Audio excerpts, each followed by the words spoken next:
Anti. Hi കൊച്ചുമോനെ, good morning. Good morning. എന്തു പറ്റി? ആൻറ്റി, എന്നെ കൊച്ചുമോനെന്ന് വിളിക്കില്ലേ, എനിക്കിഷ്ടമല്ല. അയ്യോടാ, അച്ഛനും അമ്മയും വിളിക്കുന്ന ഓമന പേരല്ലേ? ആൻറ്റി, ഞാനിപ്പോൾ കൊച്ചുമോനല്ലല്ലോ, വലുതായില്ലേ. സോറി, ക്ഷമിക്കടാ. എപ്പോഴാ വന്നേ? രാത്രിയിൽ. എവിടെയൊക്കെ പോയി? ഡൽഹി, ഹരിദ്വാർ, ഋഷികേശ്, കാശി. അയോധ്യ പോയില്ലേ? ഞാൻ പറഞ്ഞു കഴിഞ്ഞില്ലല്ലോ. മോന്റെ മൂഡിപ്പോൾ ശരിയല്ല, നമുക്ക് പിന്നീട് സംസാരിക്കാം. ഞാൻ ഇനി ഗൗരവനെ വിളിക്കൂ.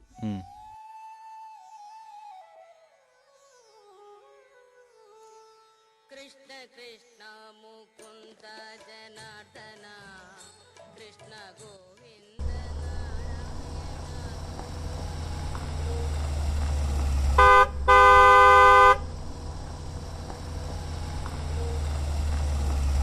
അച്ഛനിത് എന്തു പറ്റി? അപ്പുറത്തേക്ക് എടുക്ക്.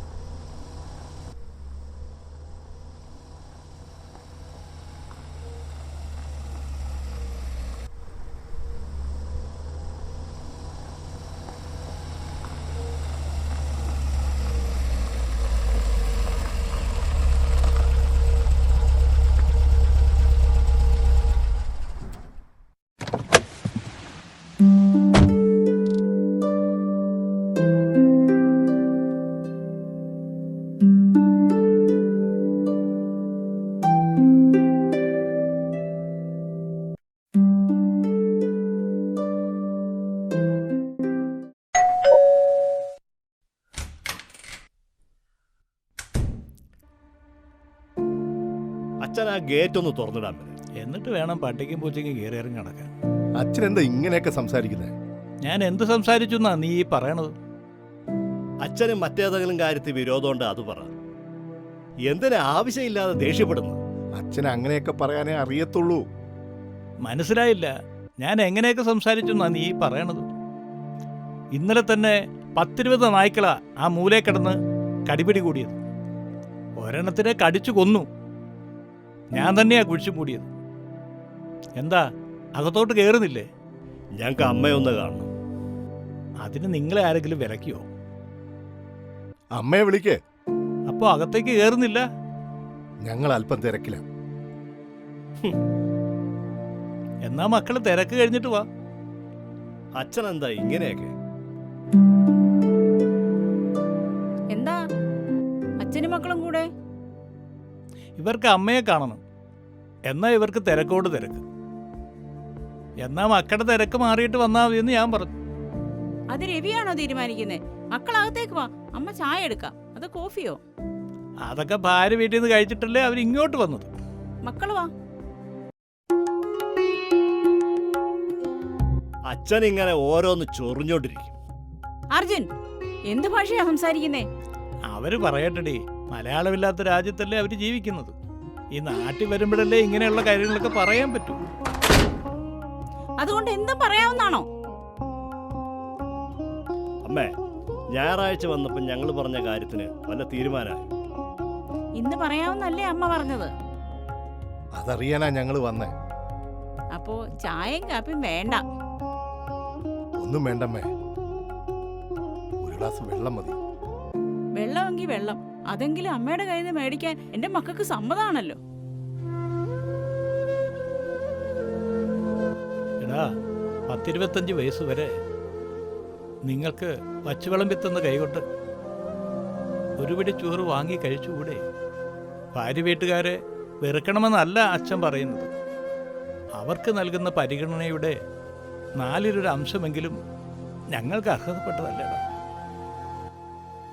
അച്ഛൻ അതും ഇതും പറഞ്ഞ് കാട് കയറാതെ ഞങ്ങൾ പറഞ്ഞ കാര്യത്തിന് തീരുമാനം എടുക്ക്. അതിന് തീരുമാനം പറയേണ്ടത് നിങ്ങളുടെ അമ്മയാണ്. അച്ഛനെ പേടിച്ചിട്ടാ അമ്മയൊന്നും പറയാത്തെ. പേടിയോ? മക്കളെ, കഴിഞ്ഞ 35 വർഷമായിട്ട് നിങ്ങളുടെ അമ്മയെ ഞാൻ പേടിപ്പിച്ചിട്ടില്ല. പിന്നെ എന്താ ഒരു തീരുമാനം എടുക്കാത്തത്? അതറിയിക്കാനല്ലേ മക്കളെ നിങ്ങളോട് ഇന്നിങ്ങോട്ട് വരാൻ പറഞ്ഞത്.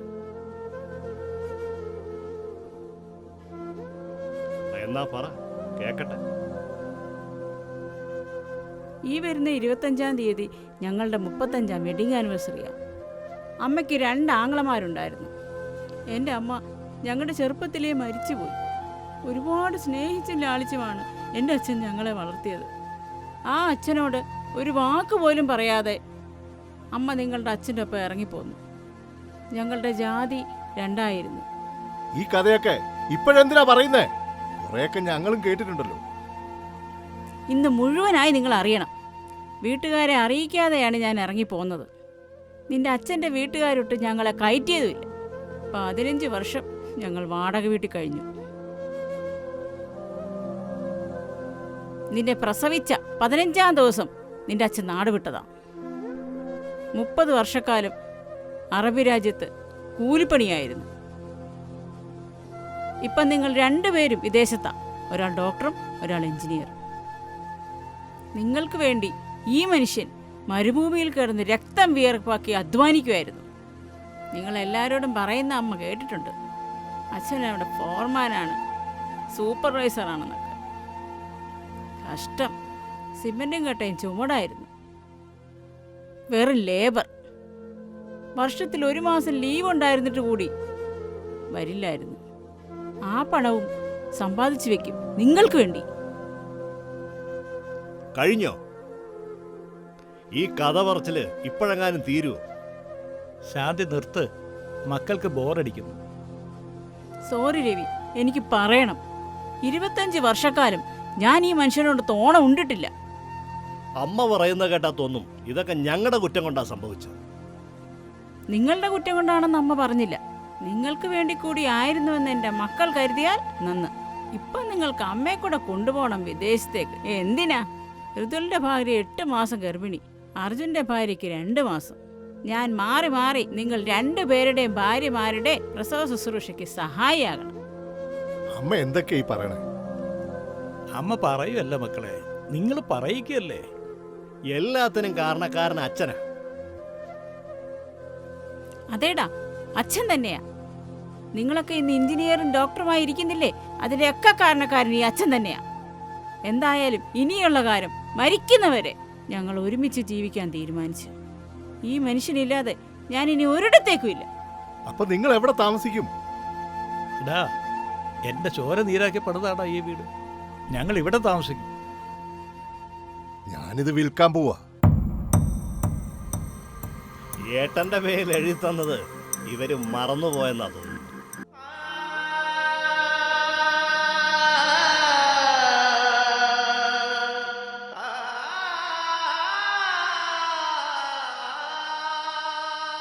Good morning doctor. ആ, ഗുഡ് മോർണിംഗ് ശാന്തി, വരൂ.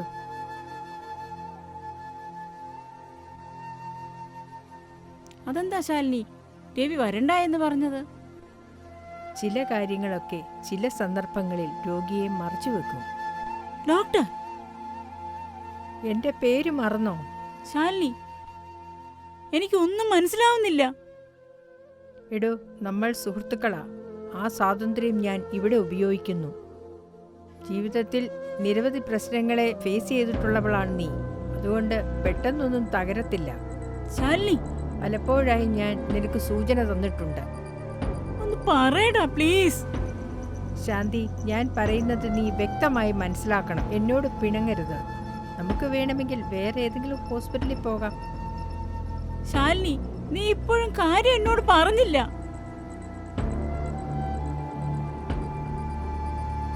ശാന്തി, നീ ഇനി ഒരിക്കലും നിന്റെ രവിയെ തനിച്ചാക്കി ഒരിടത്തും പോവരുത്. നീ ഇതെന്നോട് നേരത്തെ പറഞ്ഞിട്ടുള്ളതല്ലേ? വീണ്ടും പറയുവാൻ കാരണം എല്ലാം തീർന്നിരിക്കുക.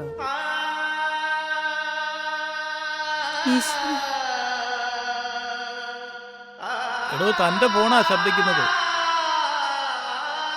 ആരാണേലും കുറച്ചു കഴിഞ്ഞ് വിളിക്കാൻ പറ. എനിക്ക് യുവന്മാരോട് 2 വർത്താനം പറയണം. എടോ, തൻ്റെ അച്ഛനാ. Video call. എന്റെ അച്ഛനോ? ഈശ്വരാ.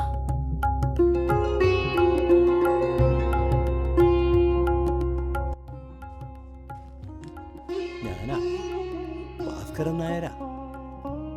അറിയുവോ ആവോ, കുറച്ചു വർഷമായില്ലേ, രൂപം മാറിയിട്ടുണ്ട്.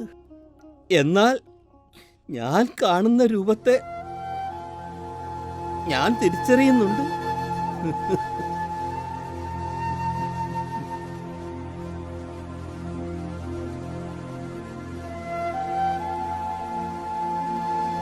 അച്ഛാ.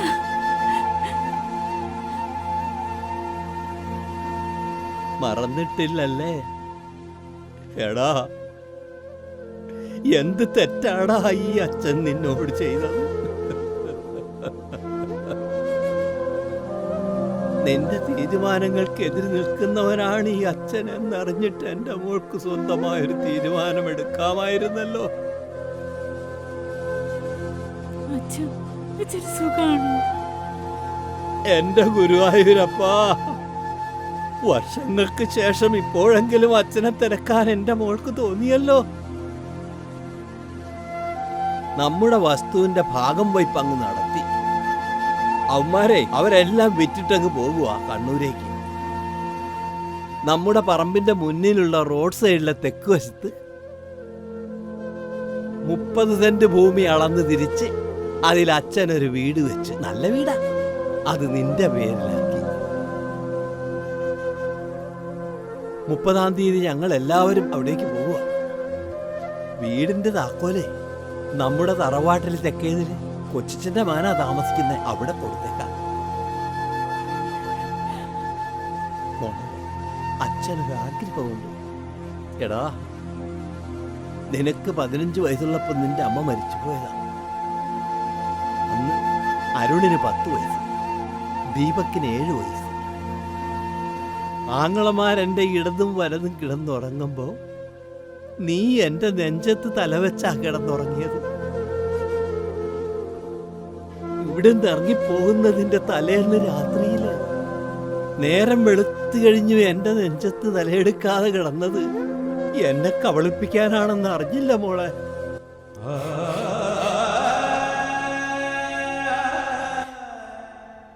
ഇനി അച്ഛനുള്ള ഏക ആഗ്രഹം എന്താണെന്ന് അറിയോ? ഈ താക്കോലും ആധാരവും കൂടി നിന്റെ കയ്യിലോട്ട് തരണമെന്ന് ആഗ്രഹമുണ്ട്. എന്റെ കുഞ്ഞിനെ അവസാനമായിട്ടൊത്ത് കാണാമല്ലോ. ഞാൻ വരും അച്ഛ, ഞാൻ വരും. ആ കാൽക്കൽ വീണെനിക്ക് മാപ്പി ചോദിക്കണം.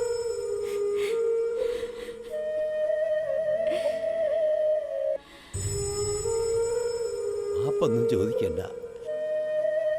രവി അവൻ നല്ലവനാ. ഒരുപാട് കഷ്ടപ്പെട്ടാണെങ്കിലും നിന്നെയും മക്കളെ അവൻ പൊന്നുപോലെയല്ലേ നോക്കിയത്. അവൻ്റെ അമ്മാവൻ്റെ മക്കൾ കണ്ണൂരുണ്ട്. അവര് ദീപക്കിനോടെല്ലാം പറയാറുണ്ട്, മോള് വരണം, അല്ലെങ്കിൽ ഈ അച്ഛൻ മരിച്ചാലും കണ്ണു തുറന്നിരിക്കും.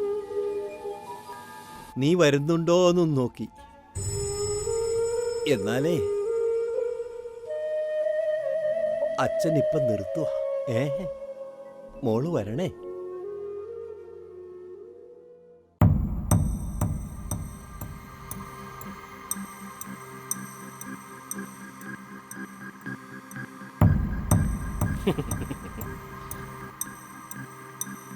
ഇന്ന് വരെ രവിയുടെ ഒരു അഭിപ്രായത്തിനും ഞാൻ എതിര് നിന്നിട്ടില്ല.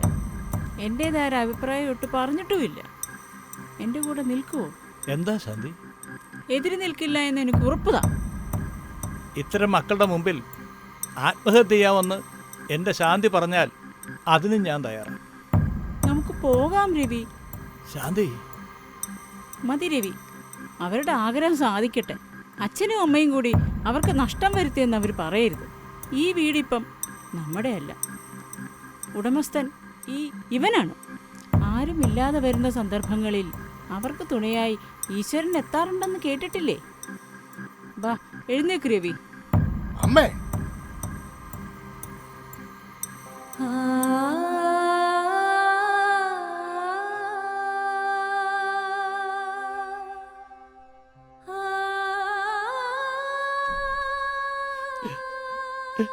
എടോ, എൻ്റെ ചോര നീരാക്കി ഞാൻ പണിത വീടല്ലേടോ ഇത്.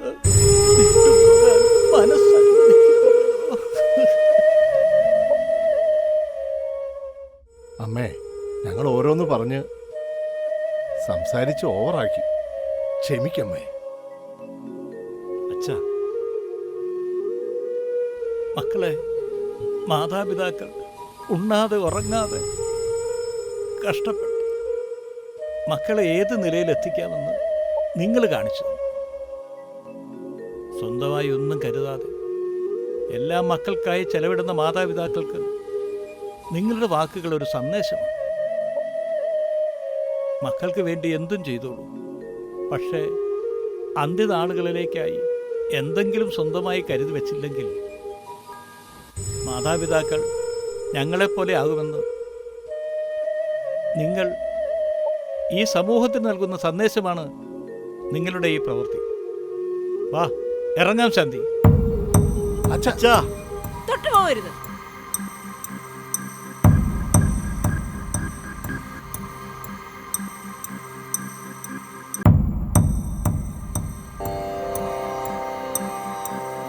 ഒരു നേർത്ത മിഴിനീർക്കണം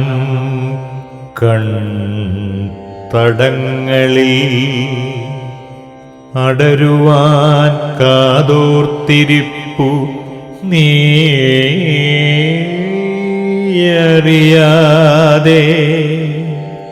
മൊഴിയുവാനെളുതല്ല പദനിസ്വനം കൊണ്ടു വിടയായിടുന്നവർ ഒടുവിലെന്നേക്കുമാ